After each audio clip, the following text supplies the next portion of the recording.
झारखंड में दोस्तों इस वक्त चुनाव का माहौल चल रहा है। अगरचे एक ही विधानसभा सीट में चुनाव होनी है, वो है घाटशिला विधानसभा। और वहां पर जो तारीख है मतदान की वो है 11 नवंबर। इस बीच तमाम जो पॉलिटिकल पार्टी हैं वो अपने अपने एतबार से कैंपेनिंग कर रहे हैं और हर एतबार से वो जनता को जगाने की कोशिश कर रहे हैं। अब उनका एक नजरिया है, उनका एक पॉइंट ऑफ व्यू है। अब जिस चीज को वो जो है वो मैनिफेस्टो में शामिल करके लोगों को जो है वो आकर्षित कर रहे हैं लोगों का, तो वो एक अलग सी मुद्दा है। लेकिन इसी बीच एक न्यूज़ निकल कर सामने आ रही है खबर, दरअसल वो ये है कि आजसू पार्टी के एक नेता तिवारी महतो, नाम आप लोगों को पता होगा, मांडू विधानसभा से वो विधायक हैं और वो जब जयराम कुमार महतो का नाम सुनते हैं, तो नाम सुनते ही वो बमक जाते हैं। मीन्स अगर कहा जाए तो वो गुस्सा हो जाते हैं और वो ऐसे-ऐसे बातें करने लगते हैं, जो ऐसा लगता है सुनने के बाद कि जयराम, कौन जयराम? नहीं जानते हैं जयराम। वो एक ऐसा नाम जिसे लोग आज तक कोई नाम सुना ही नहीं है। मतलब इस तरीके से वो रिएक्ट कर रहे हैं। तो बात क्या है मैं आप लोगों के सामने वीडियो रखता हूँ, वीडियो पहले आप लोग देखिए, बात को समझिए उसके बाद आप बताइएगा, फिर मैं आप लोगों को बात बताऊँगा। पहले आप इस वीडियो को देख लीजिए कि आखिर में ये क्या कुछ कही जा रही है और इनका क्या कुछ कहना है। वीडियो पहले आप देखिए। सबसे पहले तो तिवारी जी, मेरा पहला सवाल यही है। लोग एक्सपेक्ट नहीं कर रहे थे कि आजसू से कोई आएगा। हुँ। मतलब यही फ्रेम हुआ था, इसी तरह का माहौल कि आजसू के लोग यहाँ क्या कर रहे हैं, क्योंकि एक तरह का मैसेजिंग गया था कि कुर्मी आंदोलन के बाद एक अल्टीमेटम कुर्मी समाज ने दिया है कि हम घाटशिला उपचुनाव में पार्टिसिपेंट नहीं करेंगे, यानी कि वोट नहीं करेंगे। अच्छा। तो ऐसे में कहा जा रहा था कि आजसू से कोई नेता यहाँ नहीं आएगा। तो आप कैसे आ गए, अगर ये अल्टीमेटम वाकई सही था तो? आंसू तो इस तरह का कहीं बात को नहीं रखा है। हमको लगता है कि और आंसू पार्टी शुरू से ही सभी जाति धर्मों का पक्ष में खड़ा रहता है और ये पार्टी अच्छा। किसी एक धर्म या एक जाति का पार्टी नहीं, आंसू पार्टी। ठीक है। लेकिन फ्रेम तो इसी तरीके का हुआ, आपको या आपकी पार्टी को लेकर इसी तरह के नैरेटिव गढ़े जाते हैं कि आजसू पार्टी खास करके कुर्मी समाज से आए हुए नेताओं की पार्टी, उसी समुदाय की पार्टी है। देखिए, पूर्व में भी हम लोग का पार्टी में मंत्री रहे हैं, कई विधायक रहे हैं। हाँ। चाहे वो कमल किशोर भगत हो, उमाकांत रजक जी हो, हाँ। रामचंद्र सहीस जी हो। हमको लगता है कि दूसरे जाति के लोग हम लोग का विधायक सबसे ज़्यादा बनने का यहाँ घाटशिला का पूर्व विधायक हमारे बेसरा जी रहे हैं। तो ऐसे कई नाम हैं जो हम लोग पार्टी से ज़्यादा तमाम जाति के लोग हम लोग के साथ में रहे हैं और ये पार्टी मतलब इनका कहना है कि हम कुर्मी समाज से हैं और अभी कुर्मी वर्सेस आदिवासियों का जो मामला चल रहा था, काफ़ी जो है वो नैरेटिव फैलाया जा रहा था। तो इसका मतलब ये है कि तमाम जो आदिवासी संगठन के या समुदाय के लोग हैं, वो लोग गुस्से में थे, आक्रोश में थे कि हम जो है वो वोट अगरचे कोई कुर्मी समाज से नेता लोग खड़ा होते हैं या अगर उन्हीं के पार्टी में से कोई खड़ा होता है तो वोट नहीं देंगे। तो ये माइंडसेट लोग बना हुआ था, लोगों का बना हुआ था। तो इनका ये कहना है कि अगरचे हम कुर्मी समाज से आते हैं, लेकिन हमारे यहाँ तो कई ऐसे दर्जनों-दर्जनों ऐसे लोग हैं जो कोई अन्य दूसरे समुदाय से विधायक बने, मंत्री बने, हमारे अपने समुदाय से कम बने हैं, समाज से कम बने हैं, लेकिन दूसरे लोगों के समुदायों से ज़्यादा हम लोगों के पार्टी से बन कर के सामने आया है। तो इसका मतलब ये कुछ नहीं है। बाकी अभी आगे और क्या कुछ कहेंगे निर्मल बाकी महतो जी का बनाया हुआ पार्टी है और ये पूरा झारखंड राज्य अलग करने के लिए, लड़ने के लिए बनाया गया था। एक बात बताइए, अभी हाल में जैसे कुर्मी और आदिवासियों के बीच खूब सारे मतभेद उभर कर सामने आए। आप लोग प्रत्यक्ष तौर पर रेल टेका ढहर छेका आंदोलन किए और आदिवासियों ने आप लोगों के खिलाफ, आप लोगों की मांग के खिलाफ जो है वो अलग अलग इलाकों में, मसलन प्रभात तारा मैदान में, मुराबादी मैदान में, रामदयाल मुंडा फुटबॉल स्टेडियम में, उन लोगों ने अपनी प्रखरता से आवाज़ बुलंद की, कहा कि भाई कुर्मी एसटी की सूची में शामिल नहीं हो सकते हैं। अच्छा। इस पूरे मांग का या आप लोगों की मांग का और उनके विरोध का, आदिवासियों के विरोध का कितना असर घाटशिला उपचुनाव पर पड़ेगा? देखिए, ये हमारे जात के लोग का, वो लोग का अपना मांग है। हम लोग पार्टी करते हैं, पार्टी में सभी जाति के लोगों को हम लेके चलते हैं। हाँ। और ये समाज का मांग था, समाज के नेता लोग समझेगा। वो लोग का कोई भी जाति के लोग, हमेशा आप देखते होंगे मेरा कार्यक्रम, हाँ। चाहे संथाल समाज के हो, चाहे बेदिया हो, मुंडा हो, उरांव हो, खड़िया हो, तमाम जगह पे हम जाते हैं और उन लोग हर कार्यक्रम में सबसे आगे बढ़ चढ़कर हिस्सा लेते हैं। नहीं, समाज का अगर आंदोलन था तो पॉलिटिकल पार्टी के नेता क्या कर रहे थे? आप मौजूद थे, गिरिडीह सांसद चंद्रप्रकाश चौधरी मौजूद थे, सुदेश महतो की मौजूदगी थी। आपके साथ साथ आप लोगों की पार्टी को बहुत नुकसान करके हालिया चुनाव में जिनका उभार हुआ जयराम महतो, उनकी पूरे पार्टी के वरीय नेता जेएलकेएम के तमाम बड़े लोग, वे लोग भी मौजूद थे। मतलब अगर सामाजिक आंदोलन था तो फिर राजनीतिक लोग वहाँ क्या कर रहे हैं? देखिए अभी हम तुरंत आपको बोले, हाँ, अभी उपचुनाव हम आए हुए हैं अच्छा। और उपचुनाव के बाद सरकार के बारे में अगर पूछिएगा तो हम यही बोलेंगे कि 5 लाख नौकरी कहाँ गया हर एक साल। हाँ, मुख्यमंत्री जो युवा लोग का रोजगार देने का रोजगार भत्ता का बात था उस कहाँ गया। हम सरकार से सवाल करने आए हैं। यहाँ तो अभी किसी तरह का, यहाँ जो चुनाव हो रहा है, हाँ, यहाँ के लोगों का माटी है और बेटी का कौन बात करेगा उसका बात करना है। हाँ। यहाँ पे तो हर समाज, यहाँ पे देखिए ये एसटी सीट है और सभी दल से, हमको लगता है कि सभी दल से ही यहाँ पे एसटी चुनाव लड़ रहा है। तो हम लोग अच्छा। उनका सहयोग आप इसी से समझ सकते हैं कि एसटी सीट में भी हम लोग यहाँ पे आए हैं। तो हम लोग एसटी हो या कोई भी जात हो, कितना हम लोग झारखंड के लोग मिल के रहते हैं। नहीं, ये तो बहुत ऊपर ऊपर का बयान है तिवारी जी, लेकिन इस तरीके का एक इमेज तो डेवलप हुआ ना कि जो पार्टी है आजसू पार्टी, आप भले ही इस पर कुछ भी तर्क दें, लेकिन इस तरह का फ्रेम तो आदिवासियों के बीच गया, मैसेजिंग गया कि आजसू पार्टी जो है वो आदिवासियों को या उनकी मांग को या उनकी हिस्से को की हकमारी कर रही है। इस तरीके का इमेज एक डेवलप हुआ है। आपको लगता है कि आपके कैंडिडेट को आदिवासी वोट करेंगे अगर आप लोग घूम रहे हैं तो? ऐसे 100% ही वो भी आदिवासी है। हाँ, और आदिवासी जब नौकरी का बात पूरा आएगा तो confidence उसमें है। किसी का, सभी के लोग का हक मारा जा रहा है। 5 अच्छा। लाख नौकरी, खुद हेमंत सोरेन जी बोले थे कि अगर 5 लाख प्रत्येक साल नौकरी नहीं देंगे हाँ। तो हम राजनीतिक से मतलब राजनीति के नहीं करेंगे। तो हम चाहते हैं कि चुनाव तो उनको खुद नहीं लड़ना चाहिए यहाँ पे, या जेएमएम अब समाप्त हो जाना चाहिए था। जब 5 लाख नौकरी नहीं दे पा रहे हर एक साल, हम तो सरकार से सवाल कर सकते हैं। यहाँ पे तो किसी का बात नहीं, हमको सरकार से सिर्फ सवाल है। अगर तर्क की बात करें तो तर्क उतना गहरी वाली तर्क नहीं दे पाते हैं। मतलब ऊपरी ऊपरी तौर पर बात बोलते हैं, लेकिन फैक्ट टू फैक्ट क्या होना चाहिए, आखिर में क्या कुछ चीज़ें चल रही है, उसको जो है वो एनालाइज करके और फिर उसी के एतबार से बयान देना और फिर बातें कहना, वो कहीं न कहीं इसमें चूक तो है। प्रकार के बात की हम यहाँ से तमाम जनता से लोग से आग्रह करने, सरकार से सवाल कीजिए जो सरकार चला रहा है। यहाँ पे लोगों को बेरोजगार कर रहा, पूरा झारखंड के युवा लोग बेरोजगार है, एक भी वैकेंसी झारखंड में नहीं निकल रहा है। नहीं, आपका सवाल अच्छा। वाकई बहुत लाजिम है जब आप बेरोजगारी पर, रोजगार पर सवाल करते हैं, लेकिन यही सवाल कुछ इसी तरीके का सवाल या इसी से जोड़कर इसके काउंटर नैरेटिव में सवाल आपसे बाकी लोग पूछते हैं कि भाई खतियान के मसले पर आजसू का स्टैंड क्या है? 32-32 आप लोग करते रहे और 85 पर चंद्रप्रकाश चौधरी ने हस्ताक्षर कर दिया। इसको लेके खूब ट्रोलिंग होती है आजसू पार्टी की और आपके नेताओं के समक्ष बड़ा मुश्किल हो जाता है जवाब देना। आप क्या जवाब देंगे? देखिए हम लोग, आप लोग पुराना इतिहास देख लीजिए। अच्छा।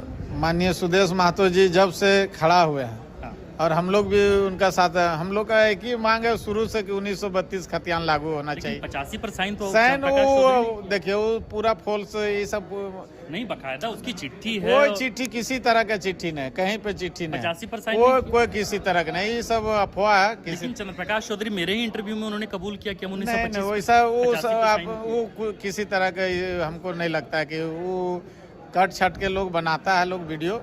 हमको लगता है कि ऐसा कहीं पे नहीं है ना।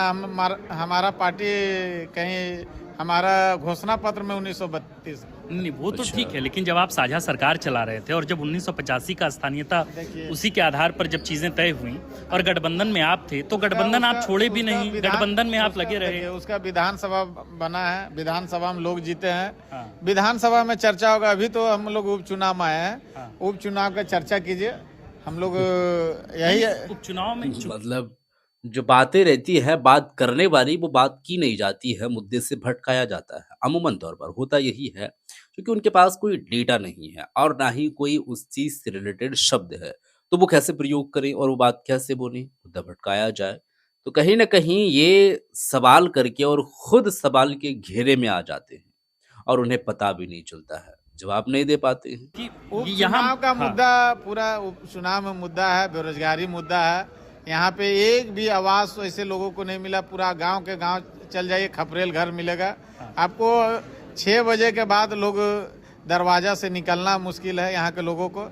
इसलिए मुद्दा में उपचुनाव का जो यहाँ पे घाटशिला का मुद्दा है, यहाँ का रोजगार का मुद्दा है, युवा लोग का नौकरी कैसे मिले, यहाँ लोग को काल कारखाना बंद है उसको कैसे चालू हो। खतियान का सवाल हम इसलिए भी पूछे क्योंकि जब आप रोजगार और बाकी तमाम पलायन या फिर नौकरियों की बात कर रहे हैं तो वो खतियान से ही जुड़ा हुआ है, इसलिए हमने ये सवाल पूछा। बहरहाल सरकार अगर चाहे रोजगार देने के लिए तो स्थानीय मुद्दा आज तक नहीं बना पाया सरकार को ना नियोजन नीति बना पाया है, ना सरकार कभी गंभीर है इस मुद्दा में।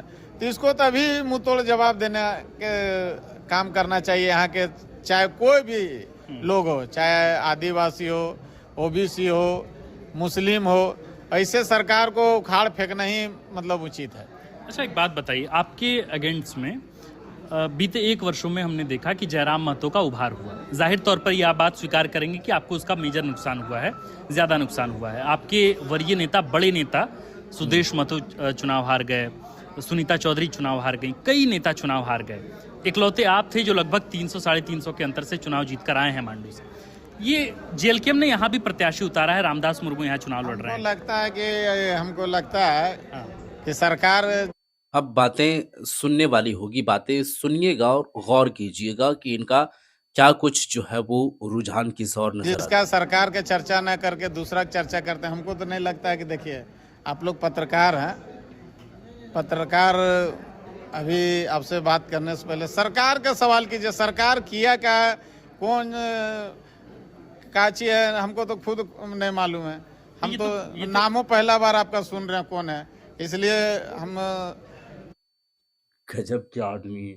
मतलब आप समझ लीजिए तो जयराम महतो को कौन नहीं जान रहे हैं और खुद ये जान रहे हैं, उससे रिलेटेड कई ऐसे बयान दे दिए हैं और खुद इनका कहना है कि किनका नाम ले रहे हैं, हम तो उनको खुद नहीं जानते हैं, आप किनके बारे में बोल किनका, रहे हैं। जयराम महतो का आप नाम नहीं कौन जानते? फिर अब कहा बोल रहे हैं, हमको खुद समझ में नहीं आ रहा। हमको खुद हम तो ये कह रहे ये हैं तो सदमे में चले जाते हैं। मतलब दिखने से ऐसा लग रहा है कि नाम सुनते ही ये सदमे में चले जाते हैं। हम किस लिए जाते हैं, इनको क्या प्रॉब्लम होता है, ये तो मैं नहीं बता सकता हूँ और ना ही मेरे पास कोई कि जानकारी जब जेएलकेएम के अभी प्रत्याशी हम तो सरकार के बारे में पूछे ना, जो कैंडिडेट है उनके हमको बारे में लगता है कि कौन कैंडिडेट है, कहा है। हमको सरकार का 5 लाख नौकरी कब देगा, रोजगार कब देगा, ये मुद्दे तो आपने गिना दिए, ये मुद्दे तो और बकायदा दूसरा कैबिनेट हमको नहीं ना जानते हैं ना जानना चाहते हैं, सीधा सीधे।